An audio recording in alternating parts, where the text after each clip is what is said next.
Bonjour tout le monde, c'est Liam Macravate et ceci est ma première partie de 2025.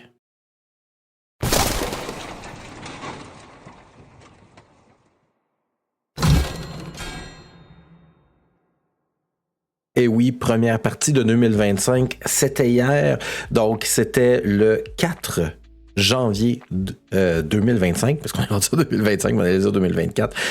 J'avais été invité par Jasage de Jeux de rôle et La Folle à être un de leurs joueurs dans leur partie de Vampire the Masquerade qui se déroule à Saint-Hyacinthe.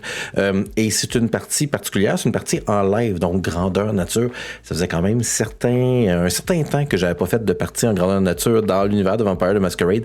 Les dernières, c'était celle que j'ai fait à Montréal avec Adam Réa et toute sa gang. Là, il en faisait des grosses parties avec une grande distribution dans des grands locales. Là, c'était beaucoup plus intime. C'était chez dans la résidence personnelle de Sébastien et de Andréane.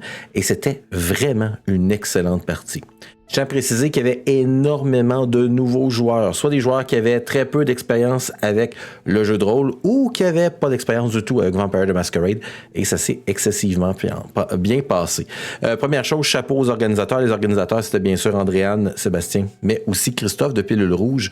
Il y avait aussi l'aide de Dan de Ratburger, qui était le prince. Donc, grosso modo, pour vous mettre en situation, Providence était un noyau très important de la société vampirique, et les vampires ont dû la quitter il y a 20 ans, et on ne sait pas trop pourquoi. Là. C'est un peu nébuleux à savoir qu'est-ce qui fait que les vampires ont dû quitter. Certains proviennent de là, d'autres viennent d'ailleurs, mais peu importe qu'est-ce qui s'est passé, on n'a pas les détails, les fins détails sur qu'est-ce qui s'est passé à Providence. Donc c'est un peu un des mystères sous-jacents là, qui va mener cette campagne.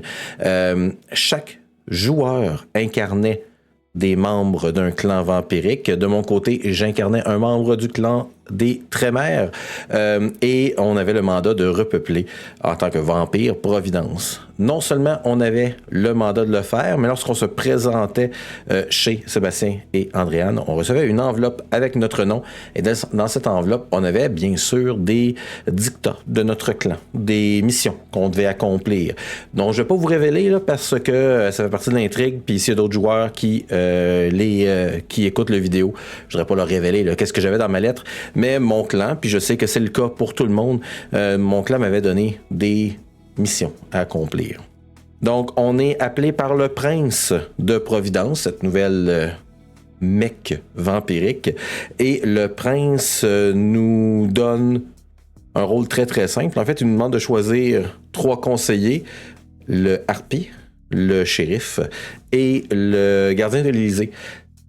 Si ce n'est pas fait par les gens qui sont présents à ce moment-là, il va en désigner 3 et une personne va mourir. Il y aura un blood hunt sur un des vampires, et on avait un moment particulier. Il fallait le faire avant 22h30.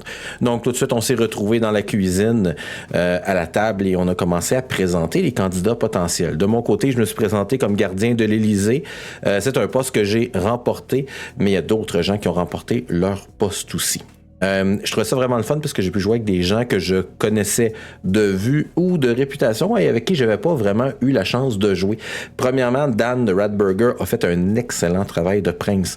Intimidant, avec beaucoup de prestance. Il fallait le respecter, là, ça paraissait. Il n'y a pas eu besoin de faire preuve de violence pour qu'on voit que c'était quelqu'un qui était dangereux, mais qui devait être respecté. Ça, c'est la première chose. Deuxièmement, c'était la première fois que je jouais aussi avec des légendes de YouTube, comme le Compteur qui s'annule et Patbou. Je les ai vus, je les ai entendus dans leurs vidéos.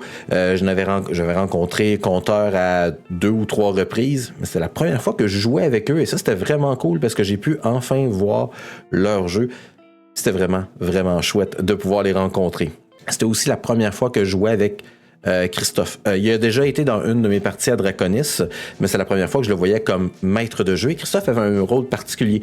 Il était arbitre, s'occupait des règles, parce que c'est lui qui a pondu les listes, le livret de règles, mais il jouait aussi une goule très soumise à son prince, puis qui en a bavé quand même un peu. Donc... oui, c'est ça. Les autres joueurs, c'est des joueurs que je ne connaissais que très peu ou pas du tout. Puis ils ont fait un excellent travail chapeau à Mouna, la Nosferatu, qui avait un costume vraiment extraordinaire, horrible, puisque c'est une Nosferatu.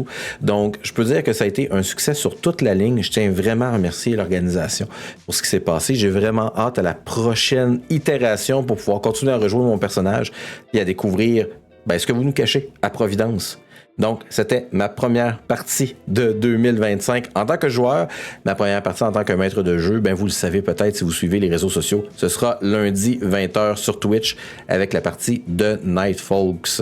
Donc, d'ici là, je vous souhaite de rester sage. N'oubliez pas que je te DM comme les autres, c'est juste que moi, je porte une cravate.